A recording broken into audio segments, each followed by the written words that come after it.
물이 끓는 점을 비등점이라고 하죠. 그 비등점, 물이 끓을 때까지 온도를 가하지만 물에는 아무런 변화가 일어나지 않는다. 이걸 가리켜서 이제 아무런 변화가 일어나지 않지만 어느 순간에 딱 도달하면 그때부터 그 열이 가해진 모든 역사들이 일어난다. 이게 이제 비등점인데, 하나님이 우리들 가운데 아무 일도 안 하시는 것 같지만 계속 일하셔서 어느 순간이 되면 폭발력 있는 그런 하나님의 사람들로 하나님의 행하실 그 일들을 나타내는 소중한 하나님의 백성들로 세워지게 될 줄 믿습니다. 우리 교회도 그럴 거고, 신앙생활을 그렇게 오래 했는데 뭐 변화된 게 뭐가 있냐. 아무것도 변화된 것 같지 않지만 끓는 점에 도달하면 갑자기 물이 끓기 시작하는 것처럼 온도의 변화는 좀 있겠죠. 이것처럼 성령 안에서 우리가 계속 하나님의 말씀 안에 머물러 서게 되면 변화되지 않은 것 같지만 어느 한순간에 놀라운 변화의 역사, 새로운 역사를 일으켜 주실 줄 믿습니다. 그래서 우리가 그날을 바라다 보면서 나가는 거죠. 하나님이 역사하시고 계속 역사하고 계시니까 그 역사 속에서 우리 안에 놀라운 일들을 이루실 그날을 바라보면서 한 걸음 한 걸음 믿음으로 전진해 가면 승리의 그날이 우리에게 주어지게 될 줄 믿습니다. 어떤 사람 둘이 술을 마시고 철길을 걸었대요. 철길을 쭉 따라서 걸어가다가 어떻게 넘어졌어요. 넘어졌는데 두 사람이 공교롭게 같이 넘어지고 함께 이제 철길에 넘어져서 자기 시작했어요. 잠을 자고 있는데 저 멀리서 기차가 오는 소리를 듣고 두 사람이 일어났어요. 일어나서 철길을 막 달리면서 하는 말이, 사다리가 왜 이렇게 길어? 사다리가 너무나 길다라고 하는 거예요. 그러면서 또 하는 말이, 야, 엘리베이터 올라간다. 빨리 올라오자. 엘리베이터가 지금 막 올라오니까 빨리 올라가자. 그랬다고 그래요. 우스갯소리로 했는데 오늘도 썰렁하네요. 뭐 충청도도 아닌 것 같고. 철길을 계속 걸어가도 이게 이제 끝이 안 나오니까 사다리가 길다라고 하는 거죠. 그리고 이 기차가 막 뒤에서 오니까, 야, 엘리베이터 올라온다. 빨리 올라가자. 살았는지 죽었는지는 모르겠어요. 로마서는 하나님의 교회에 주시는 아름다운 편지 서신이죠. 서신서라 이렇게 말씀을 합니다. 로마서는 복음에 대해서 가장 먼저 선언하고, 이 복음의 능력이 어떻게 전혀 불가능한 사람들에게 나타나 보여져 가는가 하는 것들을 쭉 말씀하면서, 우리가 이 복음 안에 머물러 있으면 반드시 복음으로 인하여 새로운 삶을 살게 되는 승리자가 되게 될 거다, 이걸 말씀해 주는 것이죠. 그래서 우리가 얼마만큼 고치기 힘들고 얼마만큼 전혀 불가능한 사람인가 하는 것을 로마서 1장부터 3장 18절까지 있는 말씀을 통해서 우리가 얼마나 고칠 수 없는, 얼마나 망가져버린, 전혀 소망이 없는 그런 인생인가 하는 것을 가르쳐 주시죠. 이렇게 망가져버렸고 소망이 없는 인생이지만 하나님은 망가졌다고 버리지 아니하시고 우리에게 소망을 나타내 보여주셨습니다. 그 소망이 뭐냐 그러면 하나님의 의를 보내주신 것이죠. 이 하나님의 의, 예수 그리스도로 말미암는 하나님의 의로 말미암아 소망이 없는 우리들에게 소망이 있게 되었고, 그 하나님의 은혜로 말미암아 우리의 인생이 복되고 새로운 인생으로 바뀌었다 하는 거예요. 이 세상에 살면서 그럼 하나님이 우리에게 소망을 주시고 복을 주셨는데 눈에 보이는 복이 뭐냐? 내가 예수님 믿고 그러는데 복이 뭐냐? 우리가 이렇게 하나님 앞에 질문할 수 있어요. 그 질문은 말라기서 1장을 통해서 하나님이 답을 해주셨죠. 내가 너를 사랑한 거다. 세상에 많은 사람들이 있는데 내가 너를 사랑해서 나의 백성으로 삼았고 내가 함께하고 너와 영원히 같이 사는 거다. 이게 내가 너에게 베푼 사랑이다 라고 말씀하는 거죠. 오늘 우리는 늘 하나님의 사랑을 눈에 보이는 걸로 확인하고 싶어 하는 거예요. 다이아 목걸이가 좀 있었으면 좋겠고, 또 화려한 집이 좀 있었으면 좋겠고, 외투가 남들 볼 때 야 고급스럽다 이런 외투를 좀 입었으면 좋겠고, 하루하루 삶이 내가 별로 움직이지 않아도 말만 하면 음식도 만들고 이럴 수 있도록 좀 풍요로웠으면 좋겠다 생각하죠. 하나님 말씀하세요. 그것이 중요한 게 아니고 내가 너를 사랑하고 내가 너와 함께하고 내가 너와 영원히 사는 것, 이게 내 사랑이란다. 이 사랑을 느꼈으면 좋겠다. 이렇게 말씀해 주는 것이죠. 우리들이 늘 이 사랑을 느끼는 아름다운 성도들이 되기를 원합니다. 이 사랑을 입은 우리들이 이 세상에 살면서 육신의 생각 때문에 우리가 하나님이 주신 이 풍성한 사랑을 누리지 못하고 사는 거예요. 그것이 로마서 7장에서 고백하는 바울 사도의 그 고백의 탄식의 소리죠. 오라 나는 공고한 자로다. 누가 나를 이 사망의 음침함에서부터 건져낼 수 있겠는가. 내가 영적으로는 하나님의 말씀대로 살고, 그래서 하나님과 친밀한 교제를 나누고 하나님이 주시는 이 사랑을 만끽하고 싶은데 육신적으로는 육신의 생각이 사로잡혀서 좀 더 편안하고 싶고 좀 더 부유하고 싶고 좀 더 여유롭고 싶고 이런 생각이 가득 채워짐으로 말미암아 내 속사람과 겉사람이 서로 겉도는 하나가 되지 못한, 그래서 늘 공고한 인생의 공고함을 그가 고백하게 되는 것이죠. 이런 인생의 공고함도 하나님은 선포해 주시는 것이죠. 생명의 성령의 법이 너를 죄와 사망의 법에서 해방시켜 주었다. 따라서 네가 육체적인 생각을 한다고 그렇게 힘들어 생각하지 말고 공고하게 여기지 마라. 너는 자유인이다. 너는 행복한 사람이다. 너는 나의 사랑 안에 있는 사람이다. 로마서 8장에서 이렇게 말씀해 주시는 것이죠. 그러면서 이렇게 행복 가운데 살아가야 되는데 세상은 너의 행복을 그냥 놔두지 않는다. 칼이 임하고 위험이 임하고 공고가 임하고 핍박이 임하고 적신이 너를 흔든다. 그러나 네가 하나님이 얼마나 너를 사랑하는지를 알게 된다고 하면 칼도 위험도 적신도 환난도 공고도 핍박도 너를 지배하지 못한다.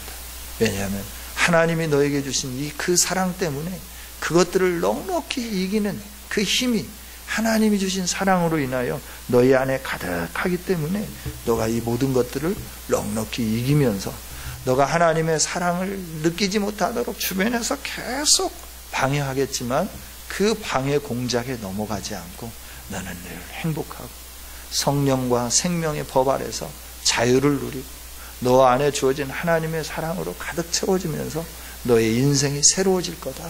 이렇게 말씀을 해주는 거죠. 할렐루야. 네. 이렇게 하면서 이제 12장으로 넘어가면 딱 이게 편지가 제대로 잘 되어져 가는 거예요.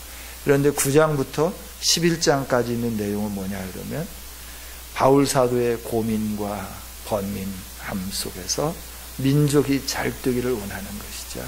유대인들이 이대로 망하면 안 되는데 유대인들이 너무나 거칠게 나오고 유대인들이 너무나 예수 그리스도를 주로 메시아로 인정하지 않고 그러므로 말미암아 마음이 너무나 답답한 거죠. 그래서 바울 사도 심경을 토로하는 거죠.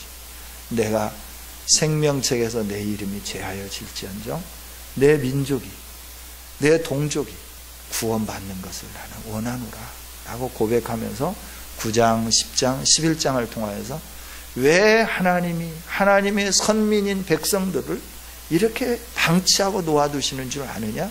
너희들이, 이방인 너희들이 구원 얻게 하시기 위해서 하나님께서 그동안에 하나님의 선민인 백성들의 마음을 굳게 만들고 딱딱하게 만들어서 하나님의 이 진리의 메시지를 가슴에 담지 못하게 만들게 하는 거다. 그러니까 이 이방인 너희들을 구원하기 위한 하나님의 계획이지 그 이스라엘을 향한 하나님의 그 선민에 대한 완전히 버리는 그런 일이 아니다 하는 것을 선포하면서 11장 마지막에 모든 것이 주님으로부터 나와서 주님으로 말미암아 살다가 주님께로 돌아가니까 우리 인생은 세세 무궁토록 이 하나님께 영광을 돌려야 한다 이렇게 선언을 하는 것이죠. 그러면서 12장으로 딱 넘어가게 되는 거예요. 내가 성경의 이 구조상 보면 9장, 10장, 11장은 유대인을 향한 바울 사도의 그 고민과 함께 그 고민 속에서 하나님이 주신 하나님의 그 구원의 경륜, 섭리 이것들을 이렇게 말씀해 주는 것이죠. 그래가 딱 8장에서 12장으로 딱 넘어가면서 하나님이 이렇게 사랑해 주셨고 이런 은혜를 주셨다. 따라서 너희는 하나님 앞에서 온전하게 살면 된다. 이렇게 넘어가면 되지 않겠어요? 이렇게 성경의 이렇게 흐름으로 보면 9장, 10장, 11장은 굳이 기록하지 않아도 되지만 하나님께서 기록하게 하신 까닭은 하나님의 구원의 경륜이 우리 안에 얼마나 큰가를 알게 하기 위해서 그러는 거예요. 저와 여러분 이방인이잖아요. 그 이방인의 구원의 수가 차기까지 유대인들을 방치해 두신 거예요. 하나님께서 아브라함을 선택하시고 너와 너 민족이 너의 후손이 복을 받을 거라 약속을 해주셨잖아요. 너와 너 후손이 받을 그 복을 잠깐 동안 이방인들에게 넘겨주시고 이방인들이 그 복을 다 받을 때 이방인의 수, 하나님이 계획해 놓으신 수가 얼마인지는 모르겠지만 이방인들이 구원 받을 그 수가 충만하게 차기까지 이스라엘에 대해서는 마음이 굳어져서 예수님을 메시아로 인정하지 못하도록 만드는 거예요. 이게 지금 2000년의 세월이 흘러왔어요. 2000년의 세월이 흘러오는 동안 이방인인 우리들에게 이 구원의 경륜이 임하게 된 거예요. 저와 여러분이 예수님 믿는 것은 얼마나 하나님이 주신 아름다운 은혜인지 몰라요. 이 은혜를 입은 우리들이 예수님 믿는 이 일에 대해서 우리가 기뻐하고 감격스러워해야 될 줄 믿습니다. 그러면 우리는 또 한편으로는 이스라엘 백성들에게, 유대인들에게 미안한 마음을 가져야 되는 거예요. 그래서 이제 백투 제루살렘, 예루살렘 회복을 위해서 실크로드를 통하여서 이렇게 예루살렘을 회복하자. 그래서 중앙아시아가 믿어야 되고, 중앙아시아가 전부 다 탄이잖아요.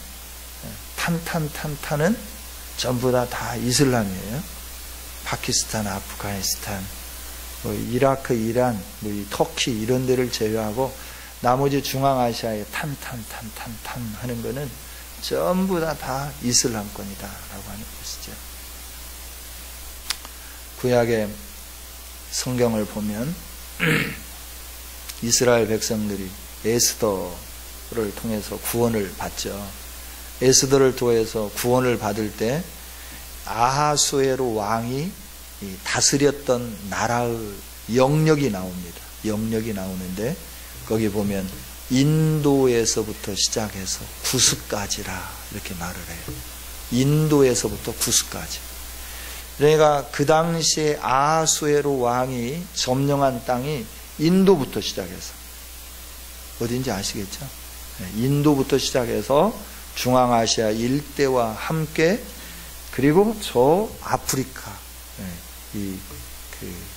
동북부 이집트 밑에까지 구스 땅까지 전체를 아하수에로 왕이 다스렸다 이렇게 말을 하고 있죠.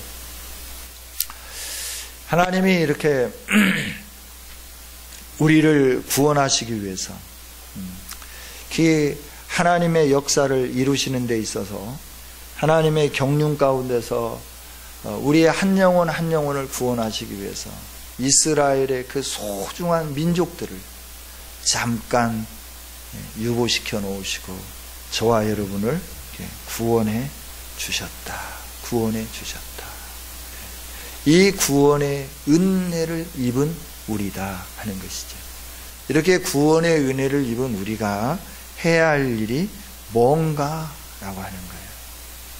그래서 그러므로라고 시작하는 것은 너가 구원의 은혜를 입었으므로, 한마디로 표현한다고 하면 구원받을 수 없는데 구원함을 얻었고, 그 구원함을 얻기 위해서 하나님께서 치르신 대가와 그 하신 일들이 엄청난데, 그 모든 것들을 하나님이 해주신 것들을 받은 사람아라고 말하는 거죠. 오늘 저와 여러분은 이처럼 풍성한 은혜와 복을 누린 소중한 성도인 줄 믿습니다. 그래야 하나님의 신비한 계획 안에 있는 성도, 하나님의 은총을 받은 성도, 그게 바로 저와 여러분이다라고 하는 거예요. 이런 신비한 하나님의 구원 계획과 하나님의 은총을 받은 우리들이 해야 할 일이 뭐냐? 우리가 해야 할 일이 뭐냐? 그럴 때 오늘 여기 있는 말씀을 보면, 형제들아 내가 하나님의 모든 자비하심으로 너희를 권하노니, 형제들아 내가 너희에게 권한다. 그죠? 나머지 수식어는 빼도 말이 되는 거예요. 형제들아 내가 너희를 권한다. 바울 사도가 구원받은 백성들, 하나님의 이 특별한 사랑을 받은 백성들, 예수 그리스도가 저주받으시고 예수 그리스도가 죄와 사망의 모든 값을 다 치르게 하셔서 죄의 값을 치를 필요가 없고 의로워진 하나님이 선택한 아름다운 성도들을 향하여 내가 권한다라고 말씀하는 것이죠. 하나님은 오늘도 이렇게 우리를 권면하고 계신 줄 믿습니다. 권면, 우리가 따라야 할 진리죠.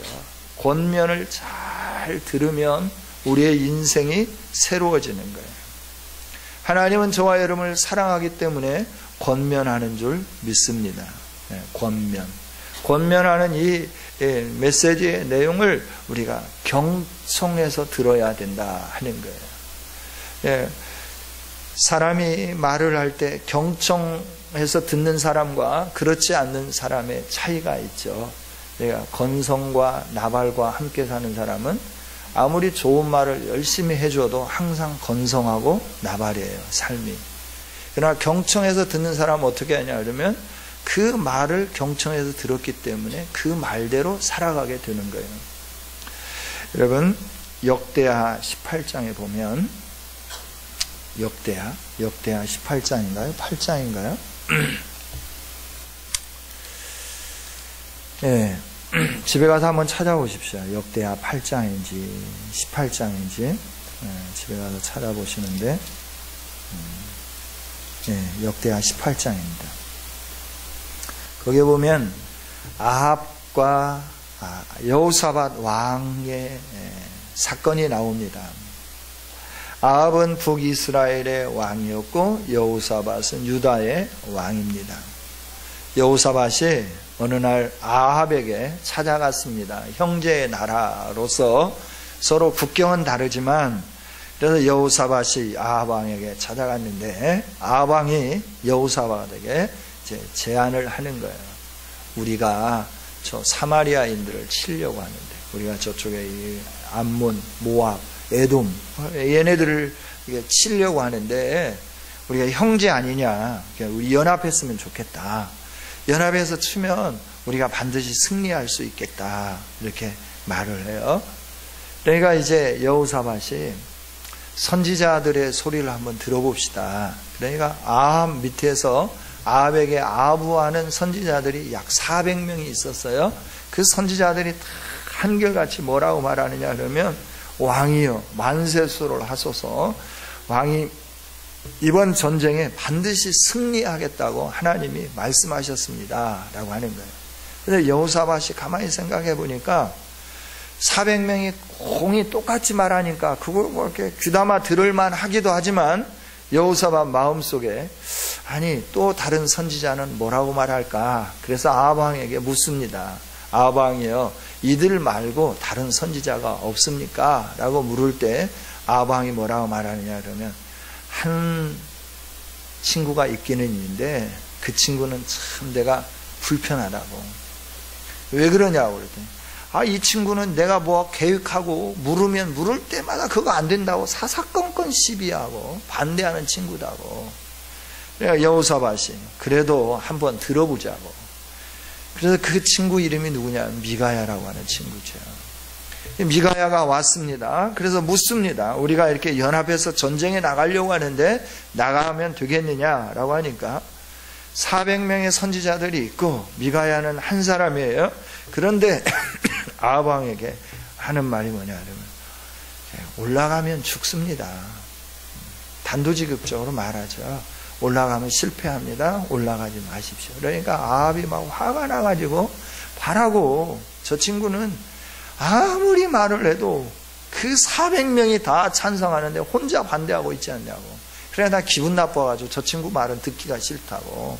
그러면서 말을 듣지 않습니다. 그리고 그들이 연합을 해서 전쟁에 나가게 되는데 아합이 거기에서 비참하게 죽게 됩니다. 아합은 이스라엘을 부강하게 만든 왕이기도 합니다. 그러나 그 부강하게 만들 때 하나님의 소리를 들으면서 하는 게 아니죠. 아합 왕 때 하나님께서 엘리야를 보내주셨고 엘리사 선지자를 보내주셨어요. 그래서 하나님의 살아계심을 믿고 하나님을 경외하고 하나님의 권면을 들을 수 있도록 그렇게 역사해 주셨어요. 그럼에도 불구하고 이 아합 왕이 한 일이 뭐냐 그러면 아내 이세벨의 꼬드김을 받아서 하나님의 경건한 선지자들을 다 죽이는 거예요.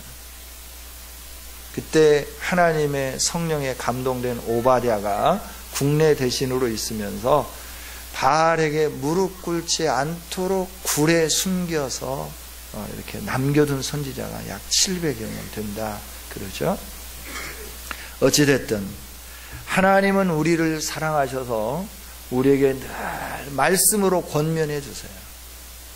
그런데 말씀으로 권면할 때마다 우리가 귀담아 들어야 되는데 내 생각이 앞서고 내 계획이 앞서고 또 나에게 이렇게 비율을 맞추면서 그렇게 하면 좋다라고 말하는 주변에 있는 사람들이 훨씬 더 많기 때문에 우리가 어떻게 하냐면 하나님의 사랑의 권면의 메시지를 듣기보다는 내 육체의 욕심의 욕망을 따라서 행동해 버릴 때가 많이 있다라고 하는 것이죠. 그 결국은 어떻게 되냐면 아합과 같이 되는 것이에요. 그래서 하나님 오늘 우리들에게 말씀하는 것, 내 사랑을 입었고 내 은혜 안에 머물러 있고 나와 함께 영원토록 살 나의 사랑하는 자녀들아, 내가 너에게 권면한다. 이 권면은 내 사랑의 메시지다라고 하는 것이죠. 내 사랑의 메시지를 들으면서 네가 이 사랑의 메시지 안에 반응하면서 네가 이 사랑의 메시지로 말미암아 너의 삶을 좀 새롭게 만들어 갔으면 좋겠다라고 말씀하면서 하나님 권면해 주시는 것이에요. 저와 여러분이 늘 이 권면의 메시지에 귀담아 듣는 복 있는 성도들이 되기를 원합니다. 우리가 귀담아 들어야 돼요. 진리를 귀담아 들으면 우리는 승리하게끔 되어 있어요. 진리를 귀담아 듣고 그 진리의 말씀대로 행하여 한 걸음 한 걸음 전진해 가면 하나님의 은총이, 하나님의 복이 우리 안에 임하게끔 되어 있다라고 하는 것이에요. 그런데 늘 우리는 어떻게 하냐면 환경에 넘어지고 우리를 좀 두렵게 만드는, 눈에 보이지는 않지만 하나님의 그 권력 아래에 있는데도 불구하고 그 권력 아래에 있으면서도 우리에게 직접적인 영향력을 끼치는 그 어떤 세상적인 힘에 의하여 굴복할 때가 많이 있는데 하나님은 우리들에게 말씀하시는 것이죠. 너는 내 사랑하는 자녀다. 내가 너에게 사랑으로 권면하는 이 권면을 들어라 라고 말씀합니다. 여러분, 하나님은 여러분에게 무엇을 권면하고 계십니까? 여러분 마음속에 그 말씀을 들을 때 속에서부터 하고 찔리는 그 찔림의 메시지가 무엇입니까? 사랑의 권면의 소리에 귀담아 들으며 한 걸음 한 걸음 전진해가는 저와 여러분이 되어지기를 원합니다. 하나님께서 이렇게 권면하시면서 로마 교회에게 권면하시고 오늘 우리들에게 권면하시는 그 권면이 뭐냐라고 하는 거예요. 그건 참된 예배자가 되어라 라고 하는 말씀. 오늘 1절에 있는 말씀 같이 한번 읽어보겠습니다. 그러므로 형제들아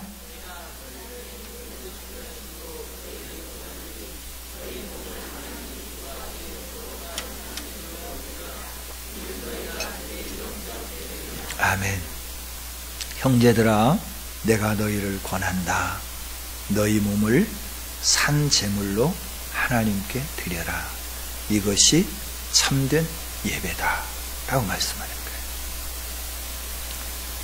우리 성도들로서 구원의 감격을 갖고 하나님의 은혜를 풍성하게 받은 자로서 우리가 해야 할 일이 뭐냐 그러면 진정한 예배자가 되어라 라고 하는 것이죠. 요한복음 4장에서도 하나님이 하시는 메시지는 너가 참된 예배자가 되어라 라고 하는 메시지예요.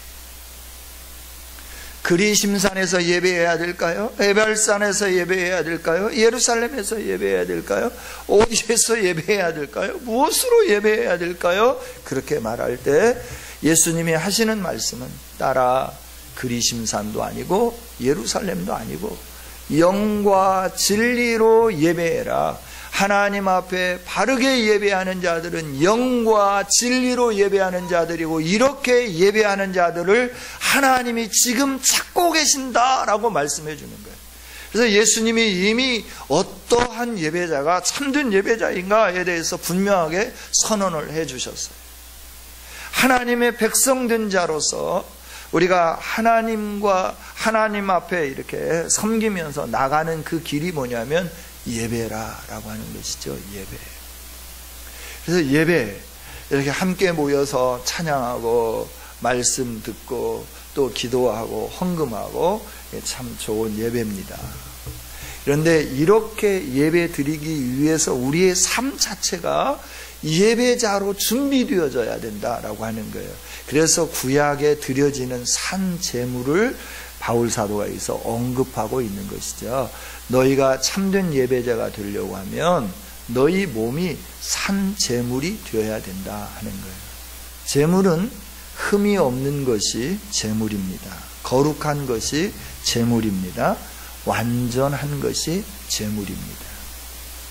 그러니까 우리가 일주일의 삶이 어쩌야 되냐면 거룩해야 되고 흠이 없어야 되고 완전해야 된다라고 하는 거예요. 이렇게 산 삶을 가지고 하나님 앞에 예배하는 날, 예배 드려야 할 장소에 함께 모여서 기쁨으로 하나님의 이름을 높여드리고 하나님을 사랑함으로 하나님을 경외함으로 내 생명을 드리는 그 심정으로 하나님이 우리에게 허락하여 주신 모든 것들을 성별하여서 시간과 물질을 함께 드리면서 영광 돌려드리는 이 예배가 진정한 예배라고 하는 것이죠. 그래서 하나님의 구원받은 백성으로서 하나님이 우리에게 권면하는 것 뭐냐 그러면 진정한 예배자가 되어라라고, 참된 예배자가 되어라라고.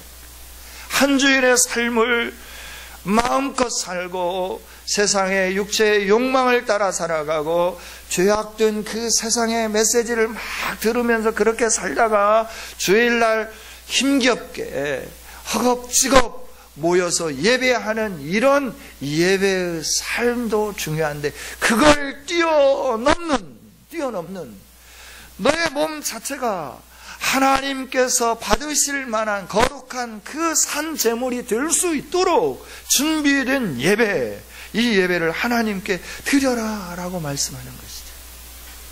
이렇게 준비된 예배를 드리려고 하면 우리는 어떻게 해야 되냐 하면 하나님이 기뻐하시는 것이 무엇인지 날마다 머릿속에 생각하는 거예요. 그리고 이것을 해야 할까 저것을 해야 할까 할 때마다 우리는 분별해서 선택해야 되는 거예요.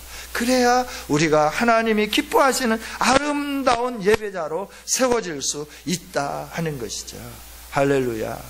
2절에 그렇잖아요. 너희는 이 세대를 본받지 말고 거룩한 산제물로 하나님께 드리려고 하면 이 세대를 본받지 말라라고 하는 거예요. 이 세대는 물질 제일주의죠. 그렇죠?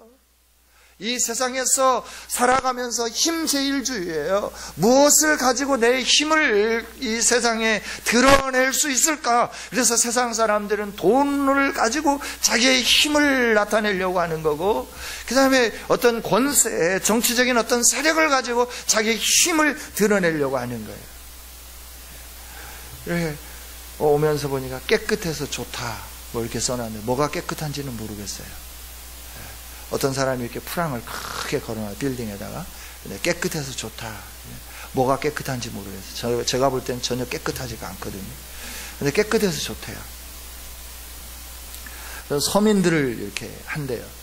제가 한 주간 쉬면서 전화기를 꺼놨는데 이제 서류 때문에 이제 집으로 전화가 와가지고 어쩔 수 없이 이제 그 부들부들 떨리는 몸을 이끌고 이제 교회를 왔는데, 그날이 이제 어떤 분이 이렇게 방문하는 날이었어요.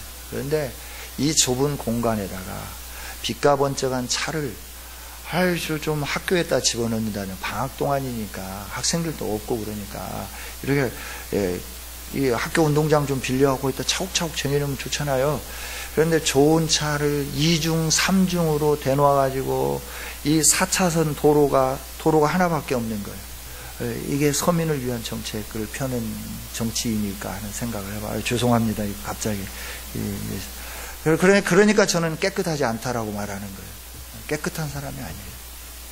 정말 서민을 위한다고 합니다. 서민 한 사람이 불편하지 않도록, 자기가 여기에 뭐 대권 주자로 왔는지 어쩐지는 모르겠지만 방문을 하는 데 있어서 주변에 있는 참모진들에게 불편 주지 않도록 자동차는 다른 데 좀 넣었으면 좋겠다. 그걸 좀 걸어오면 안 돼요? 걸어와도 경찰들이 호위해 줄 건데. 그렇죠? 하여튼 뭐, 죄송합니다. 그렇죠? 이건 안 해도 되는 말인데, 원고에 없는 말이에요. 귀담아 듣지 않았으면 좋겠어요. 시간이 다 갔네요. 하여튼 우리가 하나님 앞에서, 이 세상에 우리를 유혹하는 그 물결들이 너무나 많은 거예요. 너무나 많은 거예요. 그래서 그 물결에 휩싸이면서 내가 어느 줄에 서야 할 건가 막 이러면서 막 이 줄 쓰고 저 줄 서고 막 이러면서 자기의 목소리 내기 위해서 뭐 반대하고 뛰두르고 막 이러기도 하고 여러 일들을 행하는데, 너희는 그런 세상의 일들을 본받지 말고 하나님이 기뻐하시는 뜻이 무엇인지, 하나님이 온전하게 여기시는 그 뜻이 무엇인지 네가 좀 분별했으면 좋겠다라고 하는 거예요. 그 분별은 뭘로 가능하느냐 그러면 예수 그리스도를 믿는 믿음으로 가능하다라고 하는 거죠. 예수 그리스도를 믿는 믿음이 뭐냐 그럴 때 예수님이 무엇을 선택했고 예수님이 어떤 길을 걸어가셨는가라고 하는 걸 네가 보면 네가 이 세상에 살면서 너가 걸어가야 할 그 길이 보인다라고 말씀해 주는 거예요. 이게 믿음으로 너의 삶을 선택해 가는 거라고 말씀해 주는 거죠. 이 믿음의 삶의 선택이 우리를 새롭게 만드는 거고, 그런 선택, 그 삶을 계속해서 살아감으로 인하여 우리가 하나님 앞에 드릴 수 있는 거룩한 산 제물이 되어지는 거고, 준비된 이 산 제물로 우리가 정해진 시간에 하나님 앞에 예배하기 시작할 때 하나님의 성령의 역사하심과 하나님의 은총의 기름 부으심이 충만해지기 시작하며 우리의 인생 가운데 하나님의 사랑의 충만함이 드러나 보여지기 시작한다 하는 것이죠. 할렐루야. 이 하나님을 향하여 준비하는 거예요. 하나님을 향해서. 또 하나님을 향하여 준비하는데 그 다음에 있는 말씀을 보면 여러 말씀들이 쭉 많이 있습니다. 그러나 딱 한 가지입니다. 그게 뭐냐 그러면 너 이웃을 섬겨라 라고 하는 말씀이에요. 그러니까 율법의 완성이신 예수 그리스도께서 하신 말씀하고 똑같은 거죠. 하나님 사랑하는 거고 이웃을 사랑하는 거예요. 하나님께서 이웃을 사랑할 수 있도록 하게 우리에게 각양 은사를 주셨다라고 말씀해요. 어떤 사람이 예언의 은사를 주시고, 어떤 사람은 권위의 은사를 주시고, 어떤 사람에게는 섬기는 은사를 주시고, 어떤 사람에게는 또 다른 은사를 주셨다라고 하는 거예요. 그 은사를 가지고 사람들을 지배하고 착취하고 억누르는 게 아니고, 하나님이 주신 그 은사, 하나님이 주신 위로부터 공급되어진 그 선물을 가지고 어떻게 하느냐 하면 하나님의 교회를 아름답게 세울 수 있도록 너에게 준 그 은사를 가지고 이웃을 섬겨라 라고 말씀하는 거예요. 그러나 우리가 하나님이 받으실 만한 거룩한 산제물이 되는 것은 내 개인적으로는 나의 삶을 예수님이 걸어가신 그 길을 매 순간마다 선택해 감으로 하나님이 받으실 만한 하나님과 나 사이의 관계성 속에서 거룩한 지체로 만들 뿐만 아니라 또 하나님이 명령하신 이 명령을 순종하면서 이웃을 섬김으로 말미암아 하나님이 받으실 만한 온전한 제물로 나를 준비해서 하나님께 드려라. 이게 구원받은 백성이 해야 할 삶이다 라고 하는 것을 하나님은 오늘 우리에게 선포해 주고 계신다 하는 것이죠. 하나님, 그렇습니다. 우리가 해야 할 일은 이 세상에 많은 일들이 있습니다. 그러나 하나님께서 우리에게 요구하시는 첫 번째 요구가 뭐냐 하면 너는 예배자가 되어라 하는 거예요. 정말 우리가 참된 예배자로 함께 세워져서 주님의 기쁨이 되면서 하나님의 그 사랑의 부어지심이, 위로부터 주어지시는 그 풍성한 사랑이